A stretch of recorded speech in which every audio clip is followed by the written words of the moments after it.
noches a todos. Gracias al Archivo Histórico de la provincia de Tucumán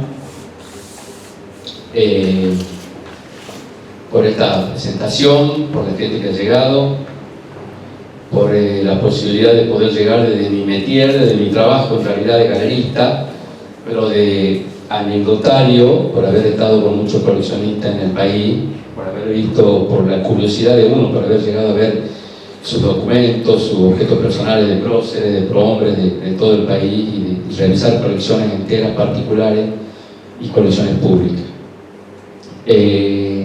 Primero, un orgullo estar en la casa que fue de Ricardo Jaime Freire, ese gran boliviano que fue partícipe de la generación del centenario, esa gran generación que dio Tucumán para el país, irrepetible, única, con Juan Beterán, Juan Heller, los Nugués, grandes hombres que hicieron de Tucumán lo que hoy es, desde 1916 en adelante. Alfredo Coviolo ingresó ya muy joven, muy chico a esa generación.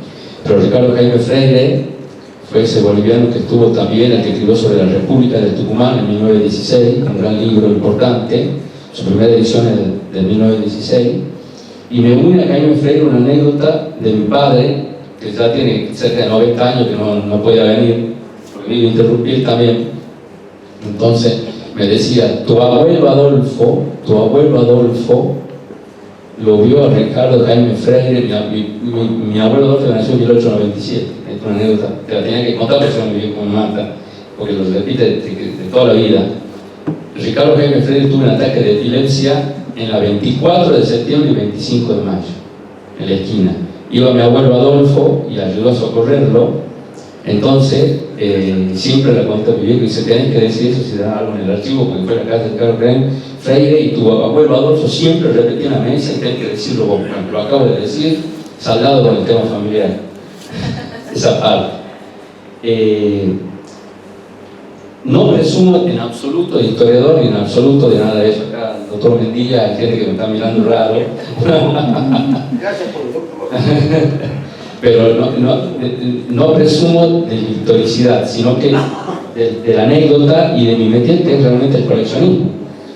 Y de lo que hacemos en Fausto, acá con mi socia presente en la galería, porque nuestra galería también está cubierta de obras de arte de todo el noroeste, de grandes maestros contemporáneos y ya muertos, porque siempre digo que con los artistas muertos uno reniega menos, y eso es verdad. Cada día me da la razón más los ejemplos que pasan en la galería, es así.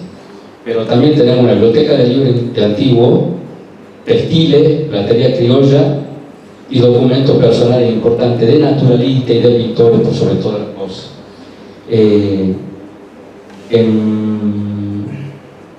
Voy a tirar como un chivo esto porque tiene que ver con todo esto del coleccionismo. En septiembre, después de la batalla de Tucumán, vamos a hacer una muestra sobre el poncho, desde el Alto Perú hasta Córdoba. Una muestra de 20 ponchos con un catálogo que no se hizo nunca en Tucumán, con catálogo, con fotos. Y el mes siguiente, en octubre, si Dios quiere, vamos a hacer la primera feria del libro antiguo en Tucumán. Se va a hacer en Fausto, en la galería, se saldrá en los medios, por supuesto, y va a haber impreso de la época de la Revolución de Mayo y anterior, libros de viajeros que pasaron por el norte del siglo XVIII, del siglo XIX, del siglo XVII también. Así que bueno, es una alegría, porque creo que hay todavía material importante y coleccionistas importantes que todavía en el norte siguen apostando a ese tipo de piezas.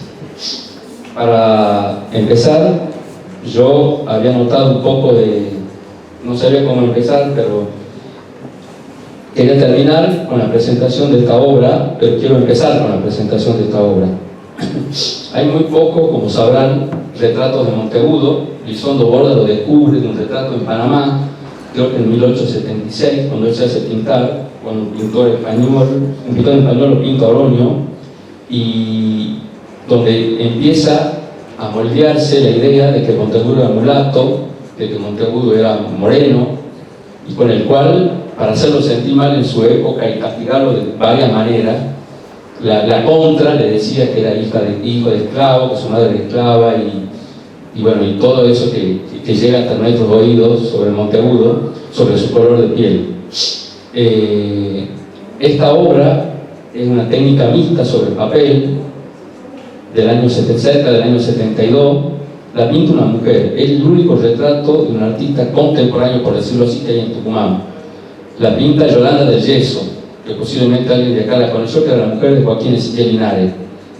Es una obra que se llama Don Bernardo de Monteagudo y que por supuesto tiene un vuelo artístico, no se puede remitir posiblemente al histórico. Nunca hablé con ella sobre esta obra, pero lo pinta, ahí lo vemos, como si fuera mulato, moreno, con boca amplia, grande, como si fuera un levita que tiene de militar. Bueno, él fue nombrado teniente coronel.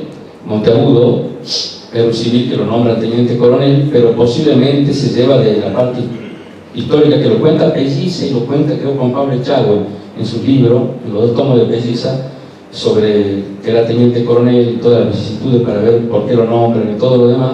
Y Yolanda del Yeso lo transmite así. Yo quiero agradecer al doctor Alfredo Píndaro, un coleccionista, que me la presta la obra, para que, bueno, era la hora de la invitación de esta charla, y la muestra tal cual era, tal cual ella lo pintaba, lo pensaba, y tiene el vuelo artístico, por supuesto, donde los artistas son terriblemente sinceros a la hora de esbozar una obra. Por supuesto están la escultura que está en la avenida del Prócer, y la que creo que en el 2019 inaugura en el Tafí Viejo Lilian Previch.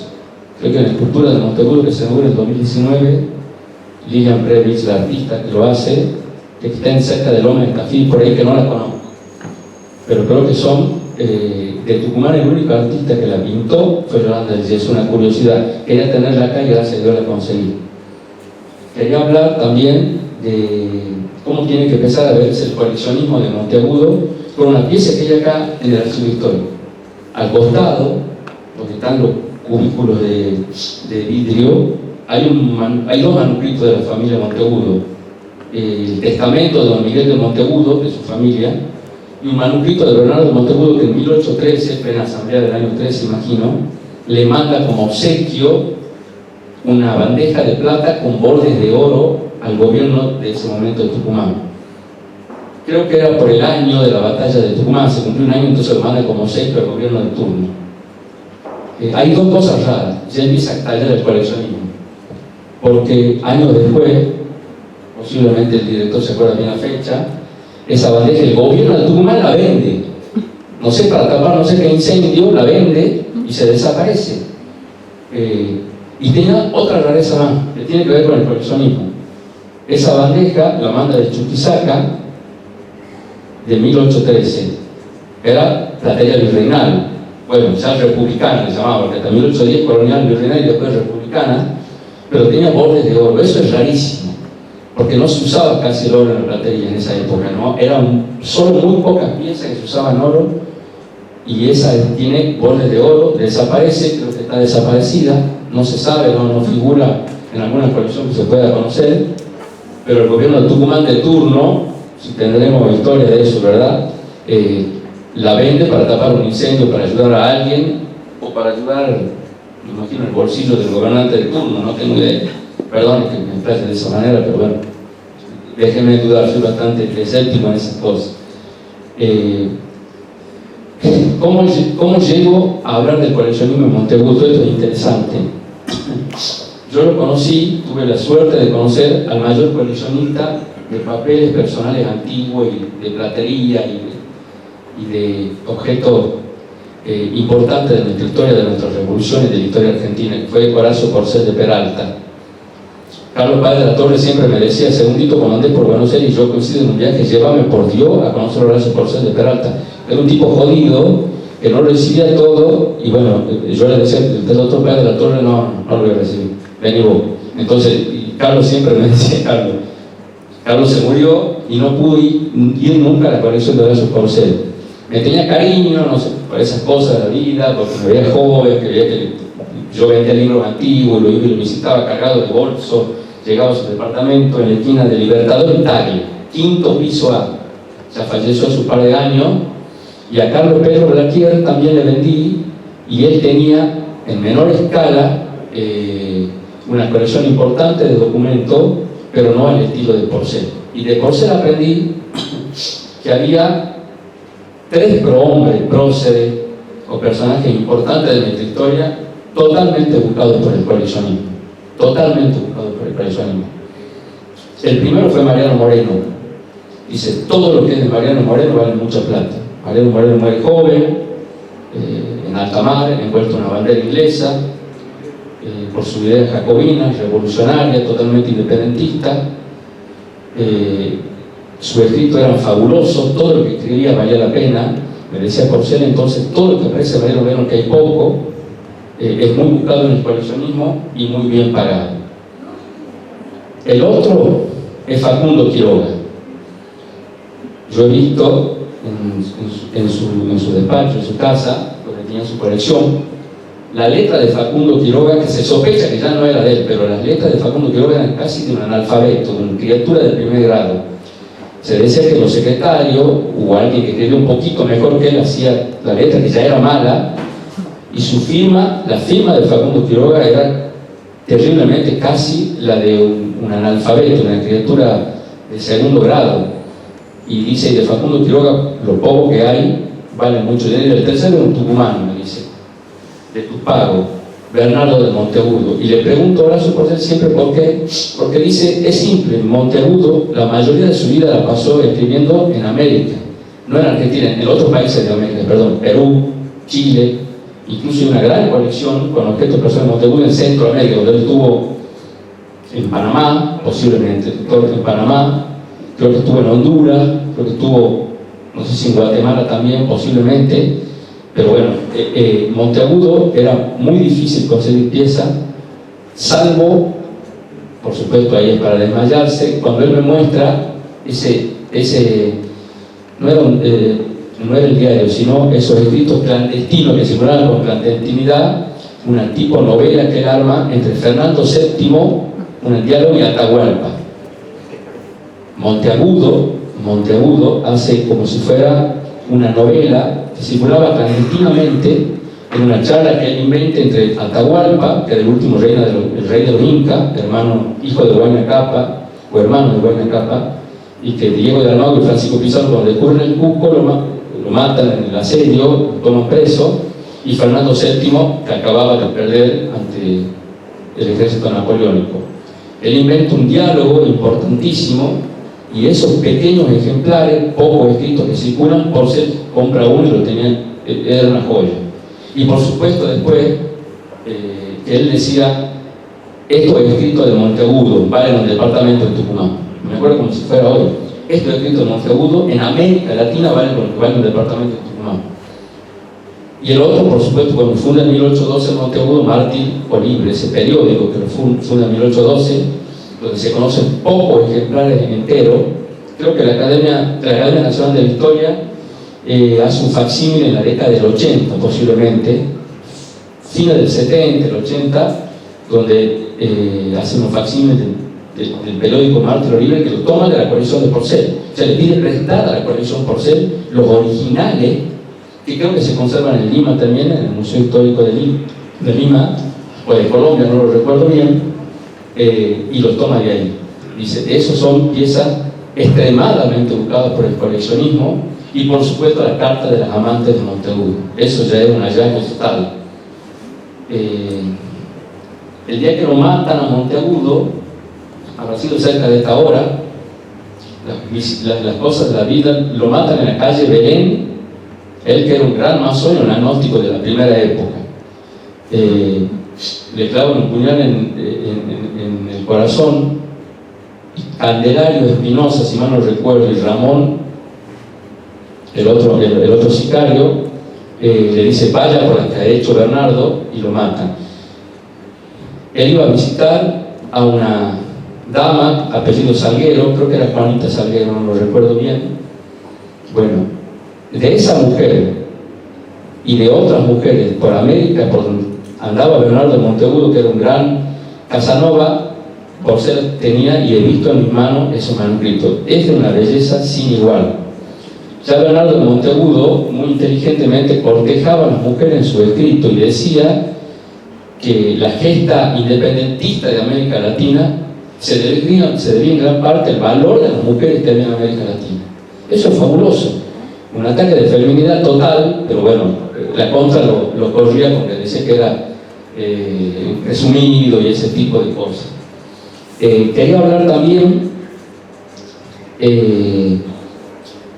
después del desastre de Huaki en 1811, sí, en 1811, él lo defiende a Castelli después que pierde y hace de abogado, porque el gobierno lo culpa de la batalla, lo empieza a enjuiciar, y Castelli lo elige como abogado a su amigo, a Bernardo Monteagudo, que no llega a fin del juicio porque él muere de cáncer de lengua. Castelli en 1812 no llega a ver el fin, pero las cartas de Castelli con Monteagudo son un poema realmente, porque hablan del sueño y el apasionamiento que tienen estos dos hombres por la independencia de América Latina. En la revolución de Chuquisaca, creo que es 1809, ya los dos, donde encarcelan a Monteagudo, por eso no está en la Revolución de Mayo, por eso no está en la Revolución de Mayo, ya con Castelli empiezan, él dicta la proclama de Chuquisaca, Monteagudo, empiezan a moldearse en ello todo lo que plasman después los manuscritos, que el coleccionismo lo sigue buscando, y transcurre por toda América Latina. Realmente son piezas excepcionales que he tenido la dicha de poder tener en mi mano y leerla. Cuando en 1810, en la Revolución de Mayo, cuando es miembro de la Logia de Lautaro, junto a San Martín, por supuesto Alvear y Bolívar, y el secretario de ellos, ayudante de Alvear, pero secretario de San Martín y de Bolívar, hay 3 pequeños manifiestos que no dan a la luz, por decirlo así, que no se lo conoce en la historia, que a Horacio Porcel se le pidió siempre, muchos historiadores, pedirlo para hacer un libro sobre esos manifiestos que nunca llegan a ver la luz, que Monteagudo los redacta, de puño y letra.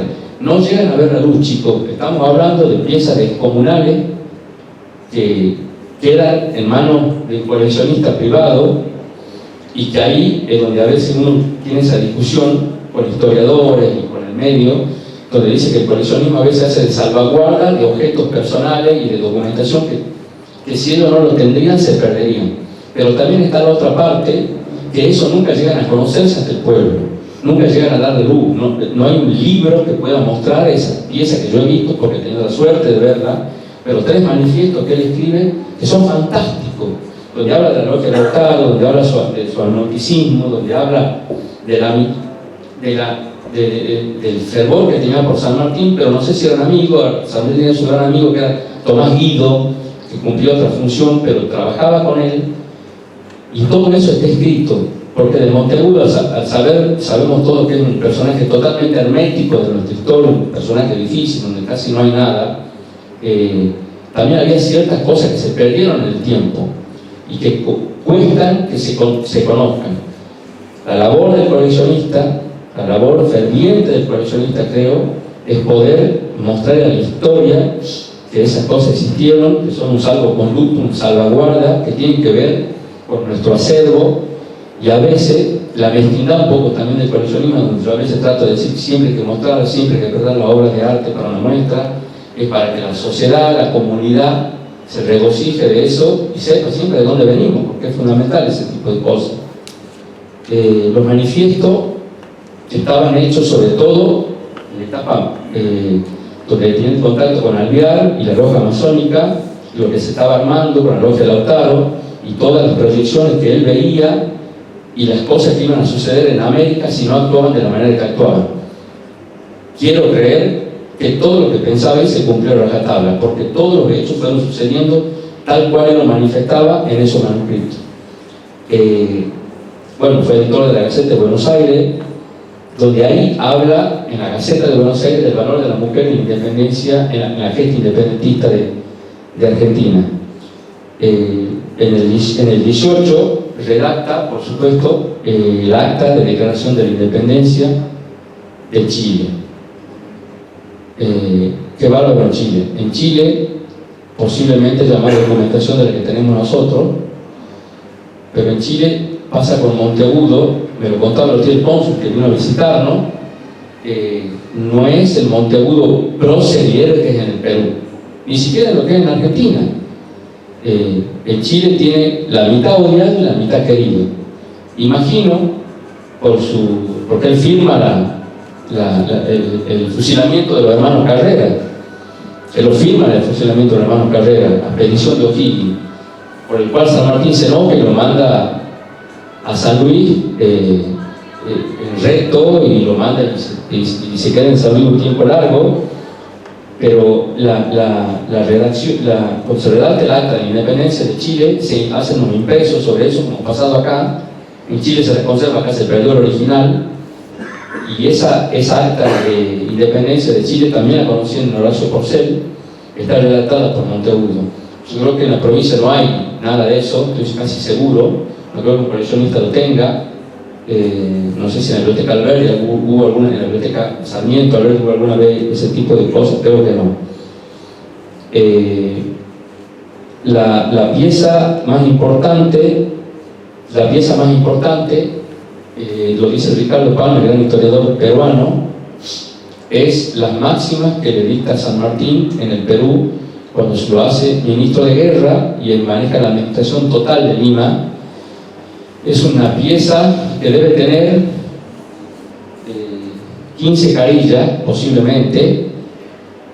Se hace un impreso de eso, las copias después cuando se va a San Martín de Perú, después de la entrevista de Guayaquil. Bolívar se hace cargo absolutamente de todo, mucho desaparece, pero hay un ejemplar que se conoce de los impresos, ¿no? El original de puño y letra, que lo tenía la colección Horacio Porcel.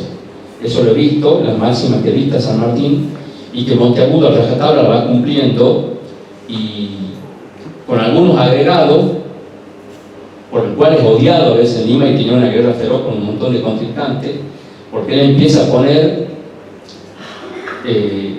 ciertas cosas que San Martín no le dicta, pero que ya Monteagudo, su apasionamiento por el régimen independentista y salir de todo el yugo español, va haciendo que empiece de su puño y letra a poner ciertas cosas que San Martín, me imagino que se lo permite, o no le quedaba otra, no lo sé, y esas piezas que no llegan nunca a verse lamentablemente en muestras, en museos, las tiene un coleccionista privado. Es el único impreso que se conoce en buen estado, impecable. Yo siempre pensaba esto de que qué difícil ha sido para los tucumanos, porque siendo tucumanos, a pesar de haber nacido en la frontera, es poder traspolar lo que uno siente por los próceres, y en este aniversario de los 200 años de su muerte de Monteagudo, en por lo menos tener un museo donde sea su casa, por lo pronto. La casa de Alberdi es una pizzería. Posiblemente hagan lindas pizzas de anchoa, una napolitana fantástica, pero es la casa de Alberdi. Y Monteagudo, que vivía a 50 metros, 9 de julio, primera cuadra, no sé qué negocio estará ahí, no lo sé. Mostacho. Otra pizzería, perdón. Mostacho. Pasa inadvertido, no tan solo para los tucumanos, pasa inadvertido a veces para mí, que estoy en el tema. ¿Qué hemos perdido en el medio? ¿Qué dejamos para las futuras generaciones? A dos próceres o dos prohombres, perdón, que se decía que Monteagudo era más inteligente que Alberdi, nada más que la locura, su pasión, su ir por todo, hacía que no tenga, y bueno, Alberdi exiliado en Chile, luego en las cortes europeas, y su manera de ser distinta, que no sea quizás tan valorado como Monteagudo, pero la inteligencia sublime de estos tipos. Monteagudo estudia en Córdoba, después se va a Chuquisaca. El único que sobrevive, creo que de 11 hermanos o de 10 hermanos, el único que sobrevive y que queda con vida. Se le mueren los padres, lo mandan como podía para que reciba en Chuquisaca, se recibe con honores con 19 años, y ya arma el programa de la Revolución de Chuquisaca, la primera gesta independentista de América Latina. Es increíble. Tucumano. Hoy está una pizzería en su casa. Algo hemos hecho mal todo lo que hacemos parte de la historia, algo hemos hecho mal, porque tendría que haber por lo pronto una placa, por lo pronto acá vivió este prohombre tucumano, este ilustre tucumano, porque las futuras generaciones van a preguntar, y si no hay acervos culturales, si no hay un archivo histórico que contemple este acto en los 200 años de su muerte, si no hay alguien descabeladamente que haga un libro. Acá lo hizo Lizondo Borda, que hizo un libro, y está Tony Lizondo, sobre Bernardo de Monteagudo. Carlos Páez también hizo un opúsculo sobre Bernardo de Monteagudo, sobre el padre de Bernardo de Monteagudo. Se pierde irremediablemente en la piqueta, como pasa con algunos lugares públicos tucumanos o privados, o en el olvido o en el ostracismo total. Quiero decir que el coleccionismo en Tucumán, saliendo un poco de este tema, es insuperablemente mejor que cualquiera del norte, NEA y NOA del país. Tiene una proyección total, se lo conoce por eso. Aquí hay grandes coleccionistas de automóviles, de chapas enlosadas, de bicicletas, de manuscritos, personales, históricos, de cuadros, de estampillas. Tucumán los tucumanos, reivindico acá la figura de Otto Barenberg, el padre, el ingeniero Otto Barenberg, que fue un gran coleccionista de arte, un gran mecenas de un montón de artistas que venían del norte a venderle a él, y así figuras que llegan hasta nuestros días, y que gracias a ellos tenemos la posibilidad de conocer algo más de nuestra historia. La colección Miguelillo, un libro fantástico, como no hay ninguno en el norte del país, no hay en el norte del país ese tipo de cosas. No sé si porque fue que nos tocó vivir la gesta de la independencia acá, en Tucumán. No sé si ese gen tucumano que todavía lo tenemos sigue latiendo en nosotros y sigue buscando en la curiosidad de muchos coleccionistas tener piezas que se perdían de otra manera, irremediablemente, si no pudiéramos buscarlas. Los libros de Ángel Paganelli, las fotos de Ángel Paganelli muy buscadas en el país, que tienen mucho que ver con nuestra tucumanidad. Libros de los primeros ingenios con fotos antiguas. Yo me acuerdo una anécdota, porque tiene que ver con el coleccionismo. Carlos Pedro Leque buscaba un libro que se llamaba El Norte Argentino, que parecía fácil, era muy complicado conseguirlo. Y yo me mandan a preguntar por qué lo quería, y me dice: un libro donde están las primeras fotos de los ingenios, hecho por Vicente Padilla, pariente de los Padilla tucumanos, pariente de estos Padilla, de Juan Padilla y toda la familia, que lo escribió en 1936, la imprenta Ferrari lo hizo. Era un libro grande, de este tamaño, que yo lo conseguí, y ahí me enteré por primera vez que estaban las primeras fotos de los ingenios sacadas de mucho antes. Entonces estaba, por supuesto, el ingenio Ledesma, por eso él lo buscaba. Entonces dice: si no aparece en Tucumán, no aparece en ningún lugar del mundo. Apareció acá, 2 ejemplares impecables, pero así sucesivamente. La foto de Lola Mora que se conserva, resabios de una historia que nos hizo totalmente rico culturalmente, muy importante culturalmente, nos hizo, volvió a la generación del centenario, nos hizo más importante incluso que Buenos Aires. Llega Spilimbergo después a Tucumán cuando trae brazos de escuela de la universidad. Es bueno que nos refresque un poco la memoria de eso. Viene Spilimbergo, marca un hito en la historia tucumana del arte. No había como Tucumán, acá venía Alonso, Castañino, los grandes maestros llegaron acá. Picasso no viene porque no tenía tiempo, que ya era famoso y era millonario. Pero la carta que le responde a la familia de Cole, que yo le he tenido en mi mano, firmada por Picasso, diciendo: no, lo mando a Lasco, saben que el segundo dibujante es mejor que yo. Ese tipo de cosas no pasan en otras provincias, no lo he visto en otros lugares.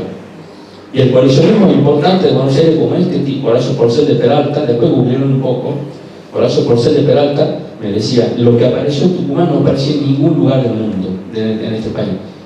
Salvo, por supuesto, Buenos Aires, en la colección de los Álzaga, en la colección de José Santamarina, en la colección de los Montes de Oca, en la colección de los Anchorena, pero no aparecía. En el norte aparecieron las famosas cartas de Rosas que le mandaba de Southampton a una novia que tenía en Buenos Aires, diciéndole que los Anchorena le debían plata porque vendían cuero y habían hecho las últimas cargas de cuero, no les pagó un peso.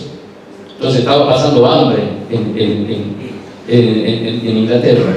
Entonces, ese tipo de piezas aparecieron en Tucumán, estaban acá en Tucumán, en el coleccionista tucumano, en los famosos papeles, esos libros que hizo Adolfo Saldía, que se llamaban Papeles Rosa, 2 libros grandes de este tamaño, que estaban esos ejemplares, si mal no recuerdo, en la biblioteca Sarmiento, no sé si eran tanto, eran 2 ejemplares inmensos de Adolfo Saldía, que se llamaban Papeles Rosa. Bueno, como eso, como lo de Monteagudo y muchas cosas más, creo que hemos perdido, y creo que el coleccionismo, a veces con mezquindad, pero rescato de ello la virtud, que es salvaguardar lo que nos queda como historia, porque al final de cuentas Tucumán se hizo grande por su historia, por su devoción a su historia y por lo que hicieron los próceres de Tucumán. Para terminar, porque nos hay que pedir una copita de champán fresquita, quiero decir qué pienso de Monteagudo. Me llamaba la atención cuando veía historiadores o como ponían en los libros que hasta le decían el diablo a Monteagudo. Era totalmente odiado y amado, no tenía término medio. Creo que era un hombre de su tiempo, era un hombre que tenía una pasión desmedida, era muy valiente, aunque a los chilenos lo infligieron con el nombre de cobarde. Cuando pierde San Martín y Cáncer Rayada, sale volando para Mendoza a salvaguardar la vida, supuestamente, lo castigan con eso, lo cobran por ese lado. Bueno, todo lo que se puede hablar de Monteagudo son conjeturas, porque es una persona tan hermética, un personaje realmente con una luz distinta, pero Monteagudo creo que el estirpe del tucumano, ¿no? Con esa valentía, con esa inteligencia sublime, amante profundamente de las mujeres, gran Casanova, y tenía Monteagudo el ejemplo más claro de que ante las vicisitudes, porque no deja ninguna fortuna, cuando muere no deja ninguna fortuna personal, salvo su biblioteca. No deja ninguna fortuna personal, salvo su biblioteca y algunas prendas de oro. No deja nada. Era una familia pobre que se va, estudia, se recibe con honores, con mucha historia de muchos tucumanos, y su nombre está en toda América Latina, en algunos lugares como prócer, en otros no tan querido, pero que hoy de vuelta valorizamos en nuestra provincia como un héroe nacional, como un prócer, como se está haciendo ahora con Bernabé Raúl, con tantos otros personajes, como Álvarez de Condalco, olvidado totalmente. Fue el chasqui de San Martín. Yo cuando pienso en esa cosa me da hasta bronca. Álvarez de Condalco, yo me pago la Estatua de la Libertad de Lola Mora y hago un cuestionario a todos los que pasan, me van a pensar que es un panchuque, una milanesa que hacen enfrente, en Kentucky, no sé, no saben quién es Álvarez de Condalco. Fue el chasqui de San Martín, el tipo que cruzó la cordillera para marcar los puntos por donde tenía que pasar el ejército libertario, con la orden de no anotar en ningún papel nada, lo tenían todo en su cabeza, y cuando llega a San Martín, cuando llega y vuelve, viene corriendo diciendo: denme papel y lápiz, por Dios, papel y carbón, quiero anotar porque me estoy olvidando de todo, al riesgo de matarse, de quitarse la vida si lo descubrieron los realistas. Era tucumano. Hay un pasaje que está cerca del Parque 9 de Julio, cerca del cielo, que se llama Álvarez de Condalco, que algunos se enteran que está por ahí y saben quién es Álvarez de Condalco, nada más. Álvarez de Condalco fue una figura crucial en la cruza de la cordillera. Fue el chasqui de San Martín, era tucumano. Creo que hay que valorizar un poco más ese tipo de cosas. Estamos llenos de hombres de bien. Hoy en día, chicos tucumanos se reciben economistas, ingenieros, y pueblan el mundo. El Mercado Libre, el segundo vicepresidente, el tercero tucumano, la empresa más importante del país. Entonces creo que ese gen tucumano no lo hemos perdido, y creo que el coleccionismo, vuelvo a repetir, cumple un papel fundamental. Su generosidad, su curiosidad en extremo, y la posibilidad de mostrar a todo lo que tenemos y lo que creemos que siempre nos ha hecho grande. Quiero agradecerles a todos por la presencia. No soy un historiador, pido disculpas si he dicho fecha, que está Will, está un montón de gente que sabe más de historia que yo, por supuesto. No soy un historiador, pero soy un curioso, si uno tiene pasión en curiosidad, te entra por el poder. Quiero agradecerle a Javier, a Carlos, a la gente del archivo histórico, porque estas reuniones que permiten a uno dar a conocer los pensamientos y por donde otra parte de la historia son realmente bienvenidas y son importantes para que todos nos sintamos un poco partícipes de lo que creemos que alguna vez tuvimos, Tucumán, ese gran Tucumán que alguna vez fue, lo que siempre tengo la esperanza que va a volver a ser, ese Tucumán famoso que alguna vez fue, de Lola Mora, de Septiembre Musical con Duke Ellington tocando en el Club Estudiante, hay gente que eso no me lo cree en Buenos Aires, no me creen, que Duke Ellington viene a tocar en el Club Estudiante, no me lo creen. Entonces ese Tucumán grande que fue en el norte del país, superior a Córdoba por lejos, a Santa Fe, a Interrío, superior por lejos, a todas las provincias, pero a todas las provincias. Yo lo he podido vivir porque gente importante, grandes coleccionistas, de mí me entienden, lo han dicho. Tucumán, ustedes no saben lo que tienen, no se dan cuenta de lo que fueron en la historia del país. Quiero agradecerle a todos y buenas noches.